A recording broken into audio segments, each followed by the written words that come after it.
Okay, good morning, everyone. Good morning. Thank you all for joining us here this morning. Before I kick it off to my leadership team, I wanted just to set the table for today's briefing on data related to traffic stops as part of our efforts to be compliant with the consent decree. When I ran for mayor and when I took my oath of office in January of 2022, I made us as a city being compliant with the consent decree a key priority of this administration. And today's release of this data is a step towards that progress and a step towards a better direction for our city and our residents. As part of the consent decree, it requires us to be compliant with paragraph 264, which outlines a requirement for the city to collect data as it relates to search and seizure. Never before has any administration done this kind of work to allow us to be more compliant with the consent decree. Also want to stress the importance that the data that we've released today has yet to be evaluated by independent third-party partner.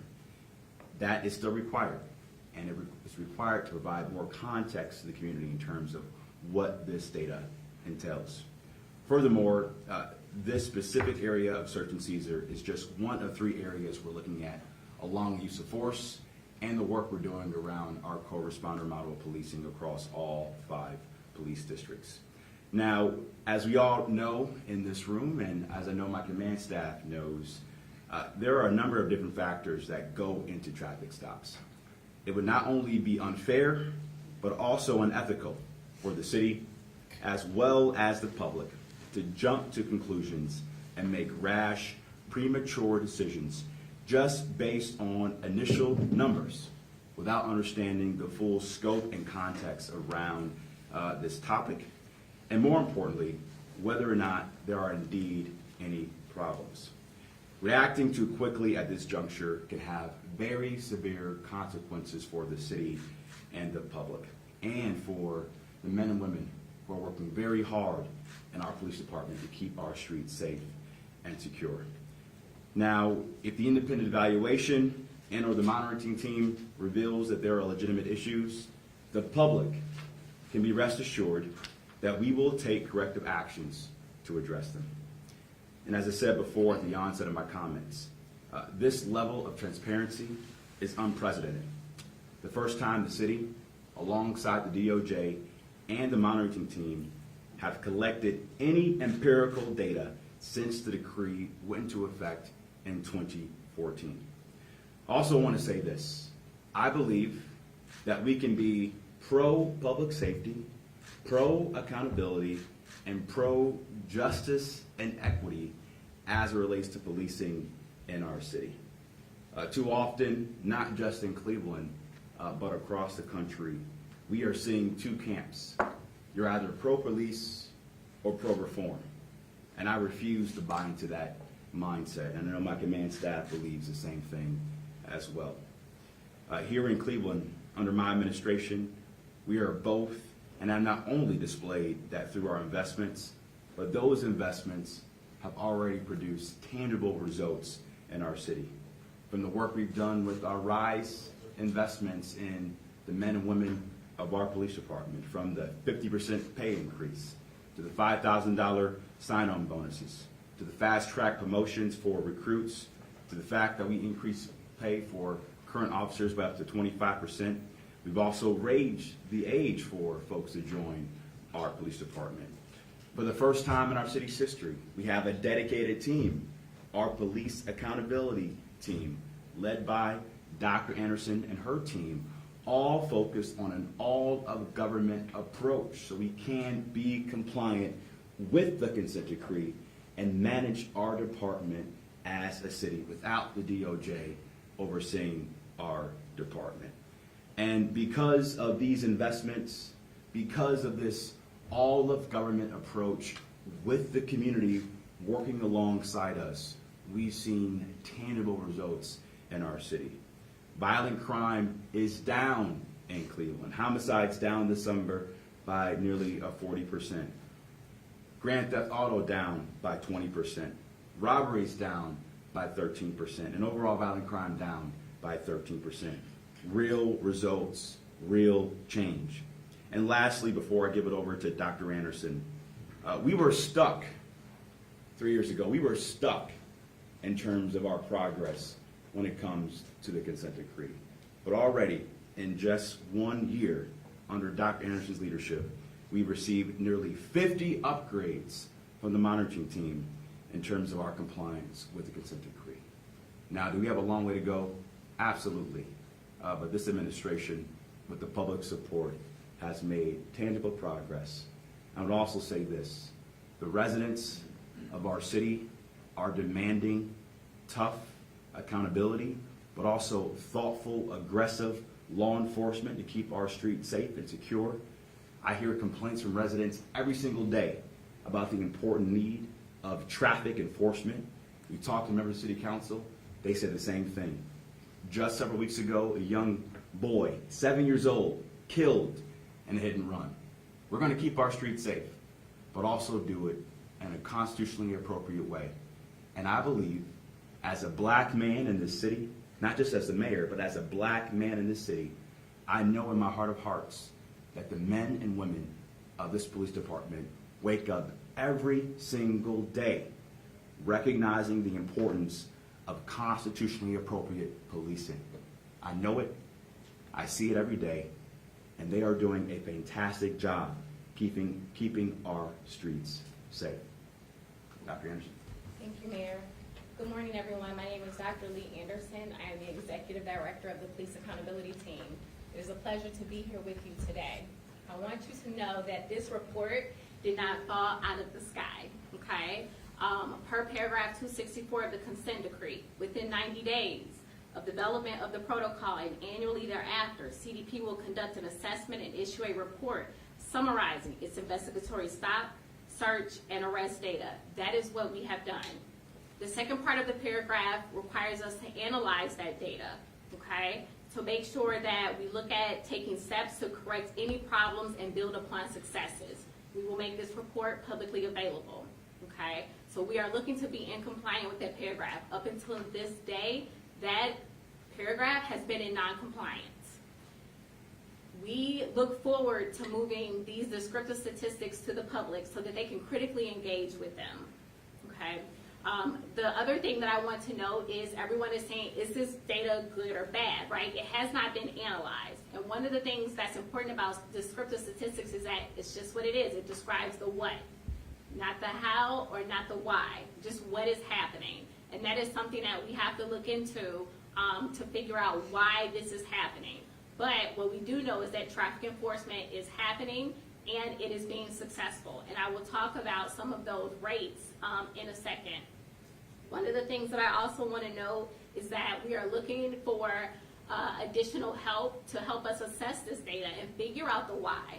Okay, so we understand the what, we want to know why things are happening. We're going to move forward to research think tanks that look at this type of information and tell us, is there profiling? Okay, is there not profiling? What are the successes? What are the officers doing right? Where can we use more assistance, more training? Is it a policy? Is it bad actors? Is it systemic?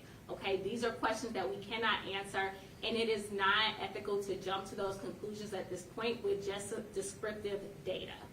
Okay, it is not the data that gives you any type of correlations. Right now, it is just the numbers, the summary of the numbers. So let's move into the summary of the numbers. I also want to state, when everyone is saying, are we better or worse? While we are grateful that the Department of Justice is here helping us get better, one of the things that I want to note is that in their investigation in 2014, they note on page 6, although we did not investigate CDP search and seizure and arrest practices, our force review revealed concerns we would be remiss not to address. So I want to move into the fact that they highlighted this area as an issue, but they did not investigate it. They did not research it, which means there is no empirical data from 10 years ago which tells us if we're doing better or worse. We don't know if it was 10 times better. We don't know if now it's 10 times worse. We're unsure about that. This is our first time doing baseline data so that we're able to tell the differences between what's happening on the street and what we're able to analyze in terms of research. With that said, I'll give a little bit of statistics from the 2022 stop report. We do know that 1 in 3 stops, were non-residents. Okay, 95% of the over 16,000 stops were traffic stops. The reasons for citations were speeding, running stop signs, and running red lights. Again, as the mayor mentioned, we just had a 7-year-old that passed away as a result of these infractions. Okay? In the citations, it is important to note that 3 out of 4 individuals were cited. So even though people are being stopped, they are also being cited for breaking the law. Okay? We also found that for citations, this was similar across race. With that, among citations, blacks were actually cited less than whites in this process. I want to get into use of force, okay, because this has been a big topic that everyone has talked about when it comes to investigatory stops, okay? With use of force, again, there were over 16,000 stops. Only 34 of those stops involved force, which gives us a 0.2% where force was used. These numbers are so important because they give us this baseline to be able to move forward and state, okay, are we giving the community what the community is asking for, but are we also living up to constitutional standards for policing reform in the city of Cleveland? Thank you for your time. Director Drummond and Chief Todd. Good morning. Thanks, Dr. Henson and Mayor Pitt. It's important that we are transparent, and this is what this is about, to get the reports out to the general public so you can take a look at it. But equally important is to understand this is baseline data, as stated before. We have to have context to it. We have to have an independent third party take a look at it, analyze it, give us the information so we can utilize it here in the city of Cleveland and make sure that our officers are policing constitutionally. From my experience, not only as the current safety director, but also as the police chief for 2 years, as a deputy chief of field operations. All 5 districts report to the deputy chief of field operations. I did that for 7 years. I was a commander in the District 5 for 9 years. I have a wealth of experience relative to some of the things that we're talking about now, and more specifically, this data is about traffic stops. Again, it's important that we add context, and that's what's missing from this particular data. I understand from probably the public standpoint the concern when you have the baseline data, but it's just that baseline data. You have to take all other things and other factors into consideration and not just the baseline data. Through the analysis it's found that there are violations of the Constitution, we'll hold officers accountable.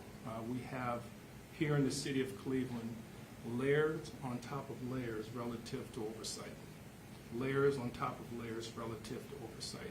We have the Office of Professional Standards, CPRB, the Civilian Police Review Board, the CPC. We have, of course, the consent decree with the monitoring team as well as the DOJ.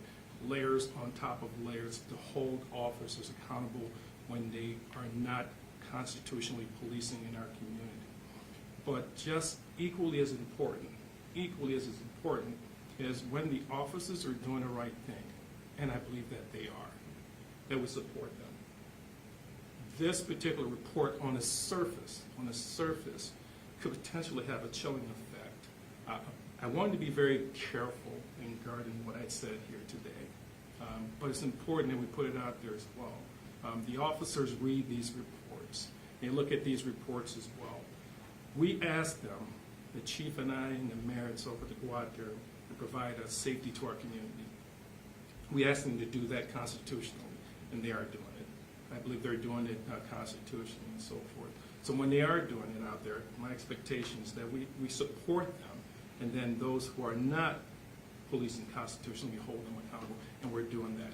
In all these traffic stops, over 16,000 traffic stops, the officers fill out forms which are reviewed by supervisors. Supervisors make sure that the stops are done constitutionally, and over 97%, and Dr. Anderson can correct me, 97% of those stops, there were no issues from the supervisors. That's important. That's really important to understand. We must support the officers when they're doing the right things, and I believe that they're doing the right things. Again, we have such layers of oversight here in the city of Cleveland that if you look and research, and I'm sure you will, that you don't have that in most other states, and especially states that have consent decrees or cities that have consent decrees. Also important to understand, we've been under a consent decree for almost 10 years. We've had numerous police academies since then. We had numerous police academies. So quite a few of the officers currently policing here in the city of Cleveland, all they know is the consent decree and the requirements of the consent decree. That's all they know. They know de-escalation training. They know that to police constitutionally relative to our use of force. Our use of force numbers are substantially down. Look at the stats and figures that Dr. Anderson just gave you relative to this over 16,000 traffic stops, and out of that, the percentage Dr. Anderson is 0.2 uses of force. And those are not significant uses of force as well. So again, it's important that we continue to dialogue. I ask for the general public's patience as we have an independent party review the data. And if it proves that or shows that a couple of officers did not police constitutionally, we'll hold them accountable. Again, thank you. Chief Todd. So good morning. A couple points I want to make. One is to the community. I want to reassure the community that we are committed to transparency, and we are committed to working on this report to make sure that this is evaluated, and that if there are changes that need to be made, we will make those changes. Also, I want to, speak directly to our men and women. I want to know them to know that we support the work that they're doing, and that the report is data alone at this point. And my request to them is they continue the hard work they're doing every day and their commitment to the community. As you know, with law enforcement, you know that there's violent crime that exists, but the big outcry always from the community is about traffic enforcement. It's about the quality of life issues that are seen throughout the neighborhoods. And this report reflects the traffic enforcement that's done throughout the city. And we look forward to seeing the results of the evaluation that's done. As Director Drummond had mentioned that we have oversight, we also have body cameras. The interactions with the community is reflected in the body camera footage. The officers are wearing their cameras when these traffic stops happen, and these incidents are being recorded. When you see a speeder, for example, you're looking at the vehicle, not the person. You don't get that plate information that really gives the demographics until you approach the vehicle itself. So you have to look at that factor. You're looking at the vehicle and what the vehicle is doing, and not necessarily the person driving it, or you don't have that valuable information of who that vehicle is owned by until you actually approach the vehicle. So I want to make sure that those things aren't forgotten with this report. And as Dr. Anderson and Mayor Bibb stated, we are at a good place with the consent decree. We had no downgrades. We had, 50 additional, upgrades in this report. And we at the Division of Police are committed to continuing to be in compliance with the consent decree and to have constitutional policing. Thank you, Mr. Mayor. So before we take questions, I just want to say this. Can you take the microphone there? Oh, sorry. Go. Before we get to questions, I just want to say this. We as an administration are always going to address these truths head on. We know that race is a complicated, nuanced topic, but at the end of the day, it is our mandate and our responsibility, from my seat as the mayor, from the command staff to Dr. Anderson and her team. We are always going to focus on constitutionally appropriate policing, while at the same time meeting the demands of our residents that they want to see aggressive law enforcement, they want to see traffic enforcement to keep our streets safe and secure. And that command, that demand and mandate for me is not going to change. This is only baseline data. We have to analyze this data and move forward from there. But this has to be a community collective effort to have hard conversations, while at the same time making sure we as a city become compliant with the consent decree, while also making sure we continue to invest in police, support our police, and do whatever we can to keep Cleveland safe. Thank you. Questions? Chief Todd, I have a question. The Marshall Project Cleveland and WSD did extensive analysis of your 2023 data. Your probable cause, the probable cause category found hundreds of reasons why officers stopped motorists, pedestrians, and did searches. For example, body language.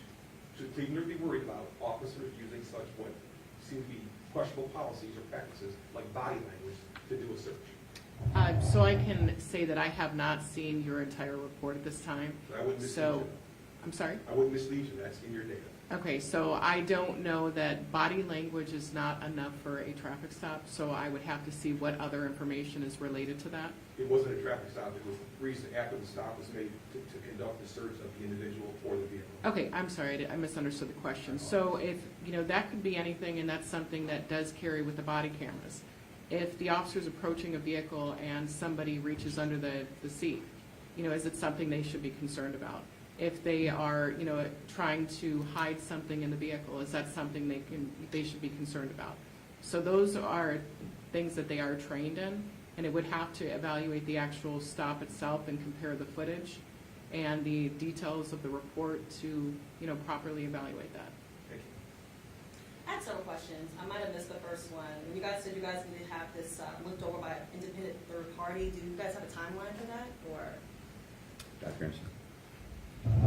Yes, we're currently looking at third parties right now. We're looking at research think tanks. I'm not going to mention the ones that we're looking at because we want to make sure it's a fair and balanced process for the individuals that come in and are able to assess the data. But that has happened immediately. It is now. Do you have a timeline of when they can? We're hoping within the next month we can secure them and then make sure that we transfer the data and start having conversations with them for the analysis. And for the public safety director, I know you mentioned for officers who do not police constitutionally, they'll be held accountable. What would that look like? That's a good question. We have processes in place depending on where the complaints lead to. There's a process through the Office of Professional Standards for non-criminal complaints.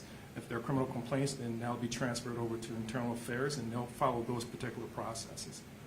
And just one last question. I know another area that's kind of being looked over right now is use of force, and I believe crisis intervention.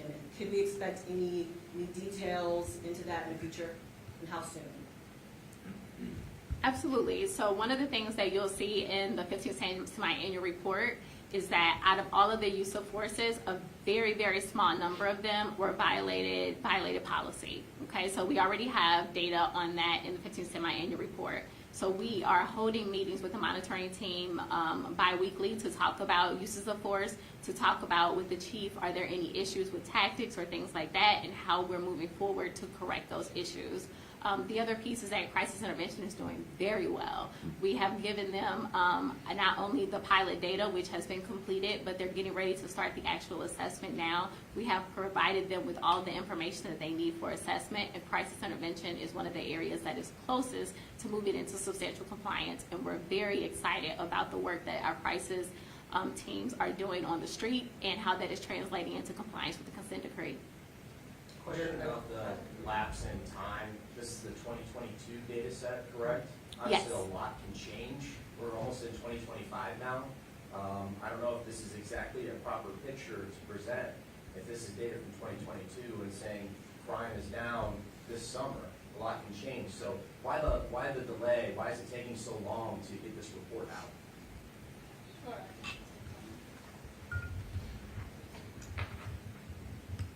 Thank you. Yes. Hi, my name is Dr. Rania Issa. I'm the data coordinator for the Cleveland Division of Police. That's a great question. So we work with the monitoring team to establish a calendar of when the reports are due. We have a report due every quarter, and the stop report was slotted for the last quarter of the year. So anytime that happens, whether it's crisis intervention or use of force, that particular report has to cover the entire calendar year for the previous year. So that's why there's a lag.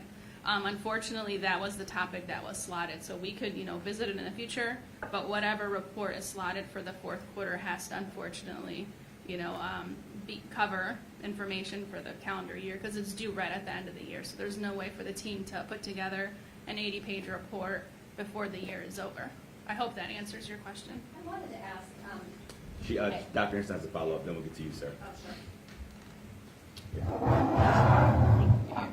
So I also wanted to note that if you look at other consent decree cities, Cleveland is one of the only cities that is looking at search and seizure data that is looking to comply with the paragraphs that state that this information needs to be collected.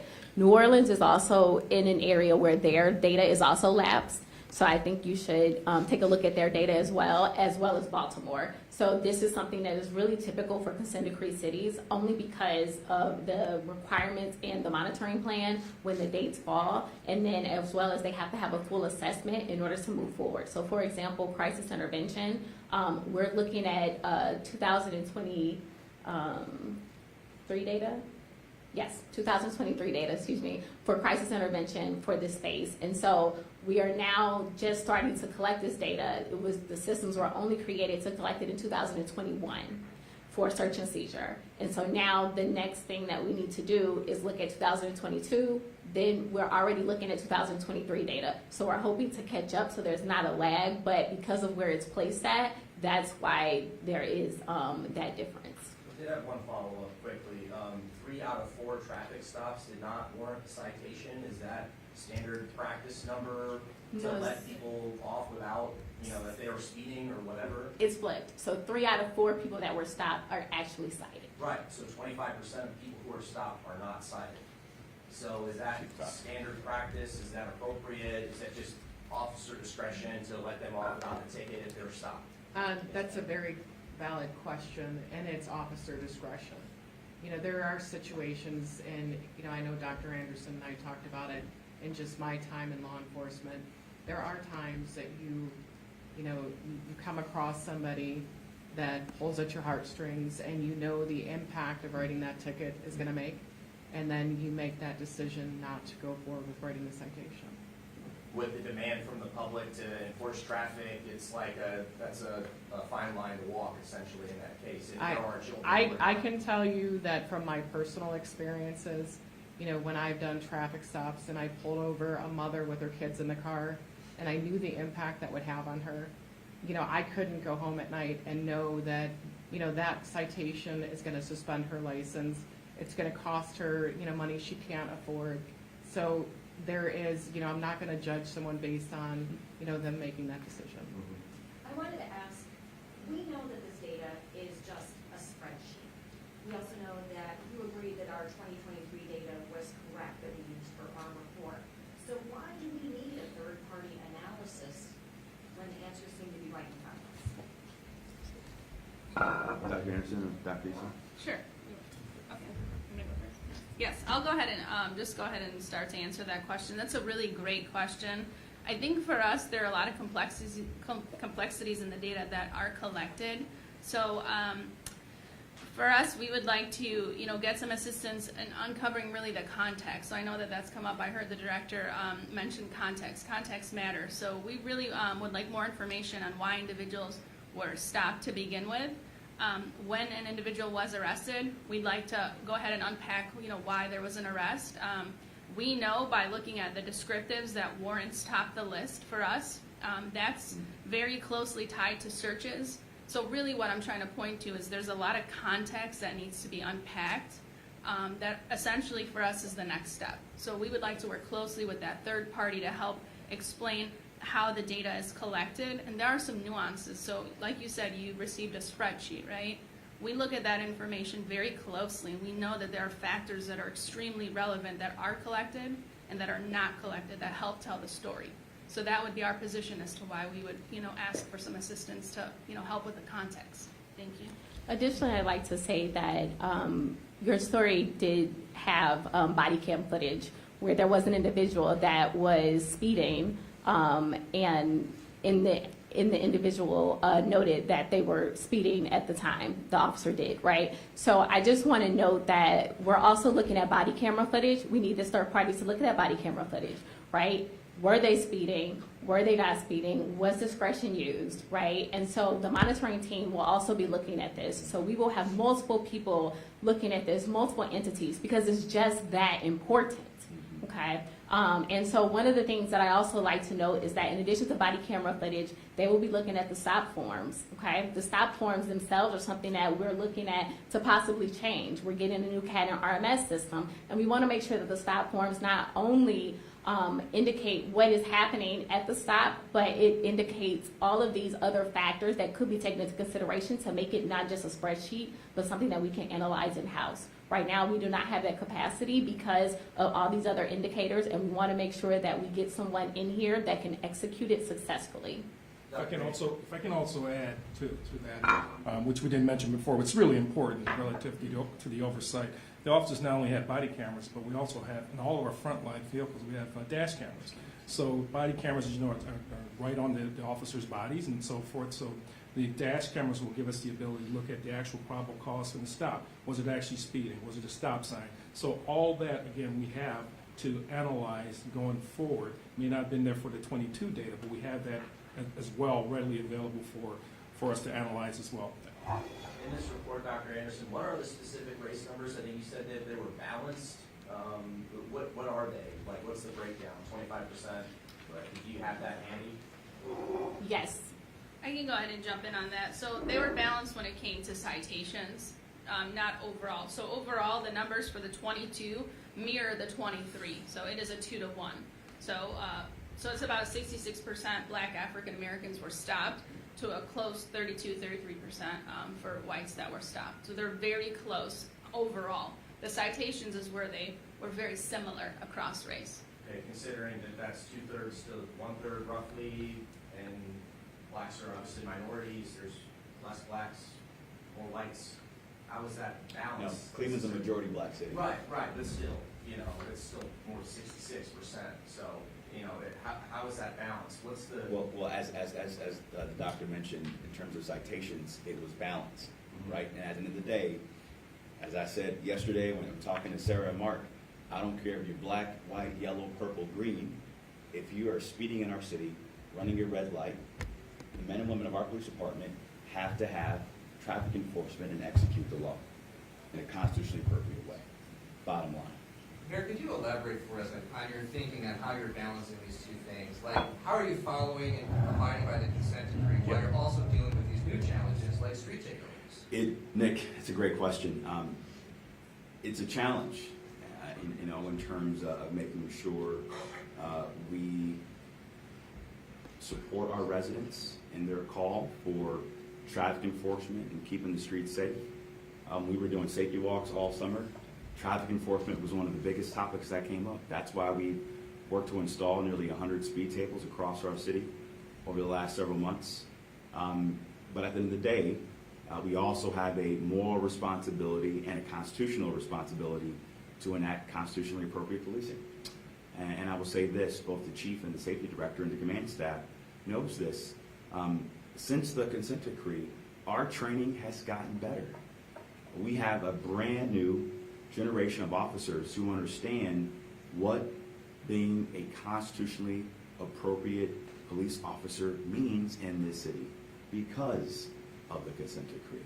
We're going to take one more question, and then we'll be wrapping it up. One more question. Last question. Director Dunn, you said 97% of stops were deemed constitutional and appropriate. That's 3% that hypothetically weren't. And if we're looking at 17,000 stops per year, quick math would say that's 500 stops, perhaps that are problematic. How are you addressing that, and what types of things are being addressed? That's a fair question. It's a good question. Doesn't mean necessarily that the percentage that you just talked about is necessarily unconstitutional. That's important to understand. It's just that it may be problematic. Part of What we need to do is to analyze that percentage and see if it was unconstitutional. If it was unconstitutional, and then we'll hold those individuals accountable. Part of that, too, is through the complaint process. If individuals felt that they were racially profiled, if the officers were rude, then again, we do have processes in place, which is to go through the Office of Professional Standards. Through their process, if they determine there is criminality involved in it, as I stated before, then that information will be forwarded to an internal affairs for investigation, and it will follow its process. Dr. Anderson, then Chief Todd's going to, wait 1 second. Dr. Anderson's going to answer this question, then Chief Todd, and then we're done. So I just wanted to note that everyone is asking about paragraph 264 and the summary of the data and when we're going to get to the analysis. I want to bring into the conversation paragraph 265. How many of you are familiar with paragraph 265 of the consent decree? Okay. So paragraph 265 of the consent decree calls in the indicators that we need the third party to answer. So they will be helping us with the 265.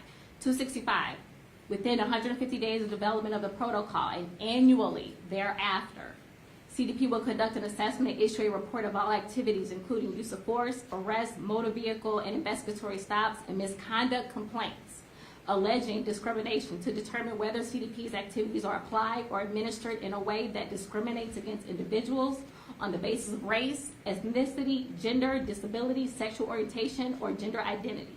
This report will be based on the data the city is obligated to collect, which we are collecting in paragraph 264. And is not an independent data collection requirement. With that, we will be publicly releasing that report as well. So the independent party will be helping us to fulfill and get into compliance with paragraph 265. Chief Todd. So just one final point to your question about the 3%. We have supervisors as well. And what our supervisors do is they review body camera footage, they review these traffic stops, they review citizens' complaints, and they also make those recommendations through the chain of command if they see that there's an issue. It happens regularly where the officers, the supervisors are identifying things that, if discipline or retraining is warranted, then we do move forward with that. Thank you, everyone. Thanks, everybody. That's all we have time for. Our colleagues got to get back to City Council. They got less than 6 minutes. If you have any follow-ups, you can reach out directly to myself or Sergeant Diaz. I'd love to say a topic that we can talk about all day, but we have to get to City Council and respect our colleagues over there. Thank you. Copies of this report ready? Yes, I will be sending it out as soon as we get cleaned up here. Thank you.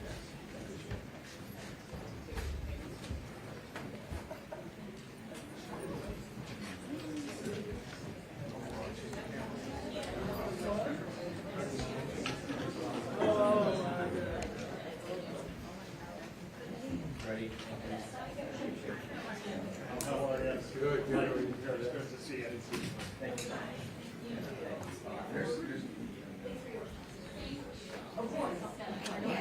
Hey, good. Oh, I haven't been here too much either. So, avoiding the council meeting.